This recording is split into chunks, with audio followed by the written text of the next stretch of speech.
ঢেবি সাদিক কায়েম সহ ছাত্র জনতা, শিবির জনতা তারেক রহমানকে যে কঠিন বার্তা দিয়েছে, তারেক জিয়া সেই বার্তায় ভয় পেয়েছে। তিনি অবশেষে সঠিক লাইনে আসলেন। কি ধরে নিবে আপনি নায়ের পক্ষে অবস্থান নিচ্ছেন? না মানে হলো হাসিনা, না মানে হচ্ছে মোদি, না মানে হলো হাসিনার যে ফেস্টিভ্যাল কাঠামো সেটা রাষ্ট্রের মধ্যে রেখে দেওয়া। আপনারা কি সেই হাসিনা হতে চান? তাহলে বলে দিন, তাহলে আমরা হাসিনাকে যেভাবে ডিল করেছি, হাসিনাকে যেভাবে লাথি দিয়ে ভারতে পাঠিয়ে দিছি, ঠিক সেভাবে আমরা আপনার সাথে ডিল করবো। বাংলাদেশে যদি ক্রিমিনাল র্যাঙ্কিং করা হয়, বাংলাদেশের সবচেয়ে বড় অন্যতম গডফাদার এবং ক্রিমিনাল নাম্বার 1 হলো মির্জা আব্বাস। আজকে আমি বেঁচে আছি বলে গেলাম, মরার পরে আপনারা প্রমাণ পাবেন। আজকে একটা অন্য ইউটিউব চ্যানেলে শিরোনাম দেখছিলাম, যেভাবে জামাতকে ক্ষমতায় আনছে বিএনপি, কাটা দিয়ে কাটা তুলছে জামাত। একটা নিউজ আপনাকে স্বাগতম। প্রিয় দর্শক, বাংলাদেশের যে বর্তমান রাজনৈতিক প্রেক্ষাপট এবং যে পরিস্থিতির সৃষ্টি হয়েছে তারই আলোকে আপনাদের সামনে বেশ কয়েকটা গুরুত্বপূর্ণ ভিডিও নিয়ে হাজির হয়েছি, যার কিছুটা অংশ বিশেষ ইতিমধ্যেই ভিডিওর শুরুতেই দেখেছেন। তো দর্শক, ভিডিওর শুরুটা দেখে কিন্তু বুঝতে পেরেছেন যে আজকের নিউজটা ঠিক কতটা গুরুত্বপূর্ণ এবং ঠিক কোন বিষয়টাকে ইঙ্গিত করছে। তাই বলবো, যারা ভিডিওটি অন করেছেন না টেনে সম্পূর্ণ নিউজটি মনোযোগ সহকারে দেখতে থাকুন। তাহলে ঢেবি সাদিক কায়েম সহ ছাত্র জনতা, শিবির জনতা তারেক রহমানকে যে কঠিন বার্তা দিয়েছে, তারেক জিয়া সেই বার্তায় ভয় পেয়েছে। তিনি অবশেষে সঠিক লাইনে আসলেন, বাধ্য হলেন। তবে হ্যাঁ, তারেক রহমানের এই সঠিক লাইনে আসাটা সাদিক কায়েমরা আঙ্গুল বাঁকা করে তারেককে লাইনে এনেছে। টাইম ম্যাগাজিনের ভাষায় বকে যাওয়া পুত্র তারেক রহমান খাম্বা, তিনি inter pass, university drop out এই শব্দ ব্যবহার করেছে টাইম ম্যাগাজিন, আমি পড়লাম। তো এই তারেক জিয়াকে কিভাবে সাইজ করতে হয়, কিভাবে লাইনে আনতে হয়, এটা সাদিক কায়েমরা ভালোভাবে জানেন। কারণ এই সাদিক কায়েমরা শেখ হাসিনাকে লাথি দিয়ে দিল্লি পাঠিয়ে দিয়েছেন। তো সেখানে তারেক রহমানকে লাইনে আনা তো তাদের পক্ষে তেমন বড় কিছু না। তারেক রহমানকে তো লাথি দিয়ে কোথাও পাঠিয়ে দিতে চান না, তারেক রহমানকে লাইনে আনতে চান। সাদিক কায়েমরা যেটা চান, জনগণ যাদেরকে ভোট দিবে তারা দেশটা চালাক, কিন্তু জুলাই সনদ অনুযায়ী চালাতে হবে, সংস্কার করতে হবে, 24কে ধারণ করতে হবে। সাদিক কায়েমদের রাজনীতি মৌলিকত্ব এটা। হ্যাঁ, সাদিক কায়েমরা দাঁড়িপাল্লার পক্ষে, ইটস ট্রু, বাট অন্য কাউকে যদি জনগণ ভোট দেয় তারাও চালাক, কিন্তু তারা আওয়ামী স্টাইলে চালাবে, এটা আবার হতে দিবে না। এখানে ওয়াচডগের ভূমিকা পালন করবে সাদিক কায়েমরা। সাদিক কায়েম বলতে আমি পুরো ছাত্র জনতাকে বুঝি, যেহেতু সাদিক কায়েম জুলাইয়ের ভিপি, সাদিক কায়েম বাংলাদেশের ভিপি, এই জন্য সাদিক কায়েম বলে পুরো বাংলাদেশের ছাত্র সমাজ সেখানে আছে, ছাত্র সমাজের নির্বাচিত প্রতিনিধি। শিবির সাধারণ শিক্ষার্থীদের মাধ্যমে নির্বাচিত ছাত্র সংগঠন নয়। এজন্যে প্রথমে আমি বলি সাদিক কায়েম, ব্যক্তি সাদিক কায়েম টোটাল বাংলাদেশের ছাত্র সমাজের প্রতিনিধি। এনসিপির ছাত্র সংগঠন যারা করে, ছাত্র শক্তি, তাদেরও প্রতিনিধি। তো দর্শক, সাদিক কায়েম যে থ্রেট দিয়েছিল গণভোট বিষয়ে তারেক রহমানকে, গণভোট বিষয়ে আপনি কেন বলেন না, একটা শব্দও বলেন না, শেখ হাসিনার মতো পরিণতি হবে, এরকম একটা কথা বলেছিলেন সাদিক কায়েম। আমরা হাসিনাকে লাথি দিয়ে দিল্লি পাঠিয়েছি, তা আপনাকেও কিন্তু সেভাবে ডিল করব, এই শব্দটা বলেছে, ডিল। তারপরে পরের দিনেই সাদিক ফলাফল পেয়েছে। তারেক রহমান বলছে যে ধানের শেষে সিল মারুন, গণভোটে হা বলুন।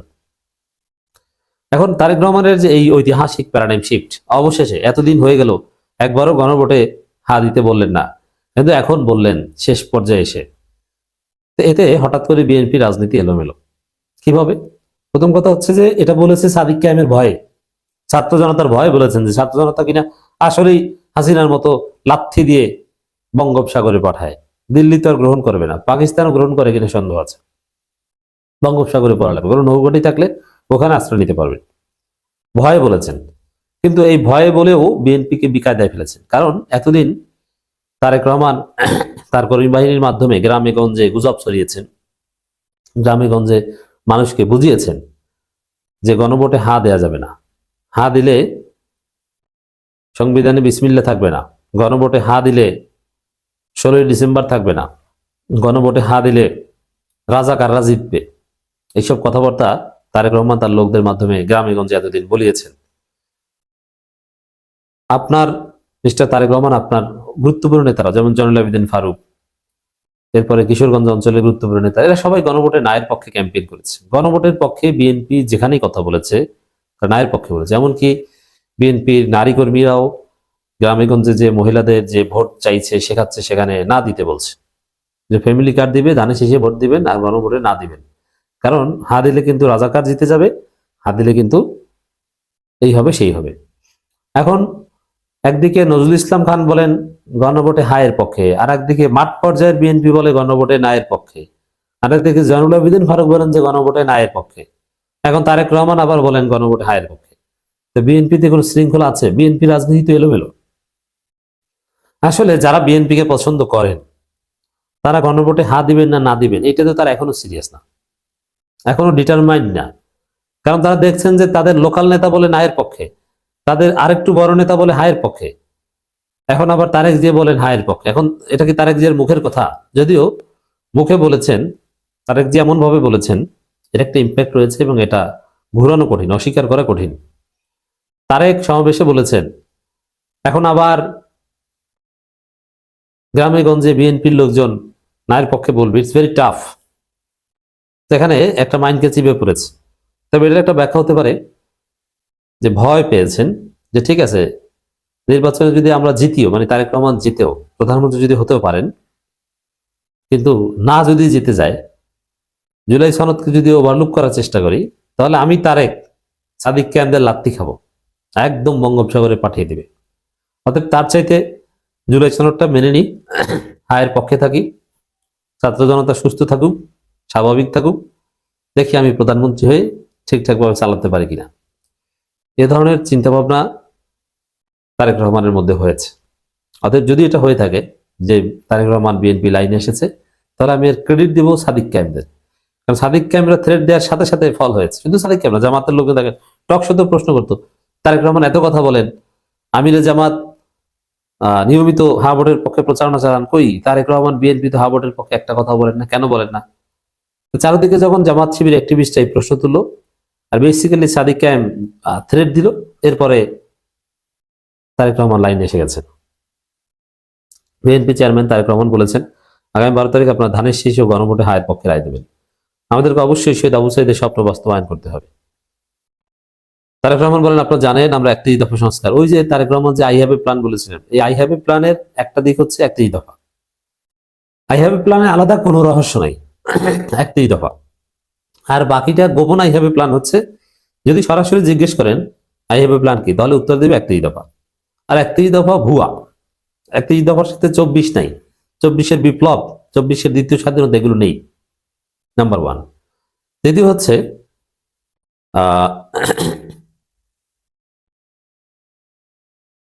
আই হ্যাভ এ প্ল্যানের গোপন রূপ হচ্ছে নারীদের হেনস্থা করো, নারীদের উপর হামলা করো, এই করো সেই করো। তবে নারীদের উপর হামলার ফল বিএনপি পেতে শুরু করেছে। বিভিন্ন জায়গায় বিএনপির সন্ত্রাসীদেরকে যৌথ বাহিনী অ্যারেস্ট করছে, বিএনপি সন্ত্রাসী অ্যারেস্ট হচ্ছে এবং হবে, এবং এটা বন্ধ হয়ে যাবে। আর যতটুকু হামলা করেছে তার বিচার তাদেরকে ভোগ করতে হবে। এখানে সংস্কারের কথা বলছে, তার মধ্যে আবার 31 দফা ঢুকিয়ে দিচ্ছে, এটা হাবিজাবি কথা। রংপুরে তেমন সাড়া পাননি, কারণ রংপুর জামাতের ঘাঁটি, চরমনাইয়ের ভোট আছে ভালো, তবে ছোট্ট একটা জায়গায় খুব সুন্দরভাবে ছবি তুলতে পেরেছেন, যার মাধ্যমে বোঝানো গেছে যে বিপুল সংখ্যক লোক। দর্শক, তারেক রহমান লাইনে এসেছে, সাদিককে আমরা আঙ্গুল বাঁকা করে যে তারেককে সোজা করতে পারেন, দেখলেন তো? দেখলাম যে অনেক দর্শক এটি দেখেছে। আমারও মাঝে মধ্যে মনে হয় যে আজকে দেখেন অকল্পনীয় একটা যুদ্ধ বা লড়াই, জামাত বিএনপি মুখোমুখি। এটা কল্পনা করা যায়? আওয়ামী লীগ এই দুই পক্ষের মুখোমুখি হয়েছে, আওয়ামী লীগ জামাতের মুখোমুখি হয়েছে, আওয়ামী লীগ কখনো কখনো বিএনপির মুখোমুখি হয়েছে, আবার আওয়ামী লীগ একই সঙ্গে বিএনপি জামাতের মুখোমুখি হয়েছে। কখনো কি মনে পড়ে জামাত বিএনপি মুখোমুখি হয়েছে? না। ভোটের মাঠে এই 5ই আগস্টের পট পরিবর্তনের অনেকদিন পরেও কিন্তু হয়নি, কিন্তু গত 1-1.5 মাসের মধ্যে পুরো চালচিত্র পরিবর্তন হয়ে গেছে। এখন সাপে নেউলে সম্পর্ক। আজকে দেখেন শেরপুরে জামাতের এক নেতার নিহতর ঘটনায় সেখানকার বিএনপির যে প্রার্থী রুবেল সহ 200 জন নেতাকর্মী নাম উল্লেখ করে মামলা করেছে, প্রধান আসামি সেখানকার প্রার্থী। আপনি বোঝেন, আরো অনেক জায়গায় ভোলা থেকে শুরু করে সংঘাত হচ্ছে। এবং বক্তব্যগুলি দেখেন, জামাতের আমির শফিকুর রহমান চাঁদাবাজ দুর্নীতিবাজ বলছে, রাজার ছেলে কখনো রাজা হয় না, ইঙ্গিত দিচ্ছে জামাত পরিবারতন্ত্রে বিশ্বাস করে না। সেখানেও তারেক রহমানকে লক্ষ্য করে কথা বলছে, আরো কত রকম কথাবার্তা। অথচ মাত্র কয়েকদিন আগেই তারেক রহমানের সঙ্গে সাক্ষাৎ করে শফিকুর রহমান জাতীয় সরকার গঠনের প্রস্তাব দিয়ে আসলো। কিন্তু এখন একদম ভিন্ন, এমন কোনো বক্তৃতা নেই যেই বক্তৃতার টার্গেট তারেক রহমান অথবা বিএনপি না। খেয়াল করেন, শুধু চোখ বন্ধ করেন, শফিকুর রহমানের জায়গায় যদি শেখ হাসিনা থাকতো, তারা যে ভাষায় কথা বলতো, যে বিএনপি দুর্নীতিবাজ, চাঁদাবাজ, অমুক তমুক কত খারাপ বলতো না, পাবলিক রেসপন্স করতো না। আর এখন মানুষ মানে বিএনপির লোকই, বিএনপির বন্ধুই বিএনপিকে বদনাম করছে, তাহলে নিশ্চয়ই এখানে ডালমে কুচকালা হয়। আবার দেখেন, জামাতও ভাবেনি যে আওয়ামী লীগ তাদেরকে স্বাধীনতা মুক্তিযুদ্ধ বিরোধী শক্তি বলতো, তারা ঘাতক ছিল, ৭১-এর ঘাতক ছিল, মা বোনদের সম্ভ্রম হানি করেছে, তারা পাক হানাদার বাহিনীকে সহযোগিতা করেছে।